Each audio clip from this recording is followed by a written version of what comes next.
Karachi chief crime reporter Kamran Mehrani बच्चे ने बंगलों पर झाड़ू पोंछा, काफी महीनों से काम किया मगर मालकान ने सैलरी देने के बजाय मौतमार धमकियां, झूठे केस करने बोल रहा है, जिस मजदूर ने मालिक मकान के घर पर झाड़ू पोंछा और घर में रोटी बनाई और बंगले पर 24 घंटे रहने पर इसको सैलरी ना मिल सकी।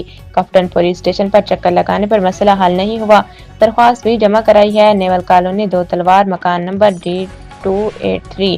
ड्यूटी अफसर मंजूर साहब और मैनेजर एजाज को फोन करता है कि कामरान ने कलेक्टर थाने पर दरख्वास्त दी हुई है। अल्टर ड्यूटी अफसर को मंजूर साहब और मैनेजर एजाज प्रेशर से बात करते हैं, मुझे 3 महीनों की सैलरी दी जाए। और कामरान मेहरानी मजदूर ने अपील की है कि IG सिंध पुलिस और वजीर आला Sindh Syed Murad Ali Shah, labour court Sindh, SSP south Mahjoor Ali साहब मेरा जल्द मसला हल करें। ऐसे करते करते 3 महीने हो गए, मेरे 3 महीने की तनख्वाह नहीं दे रहे। अभी ड्रामे कर रहे हैं कि भाई तुम्हारे ऊपर जो है ना हमने पर्चा कटवाए क्लिफ्टन थाने में, कभी कौन सा थाना बता रहे हैं, कभी कौन सा।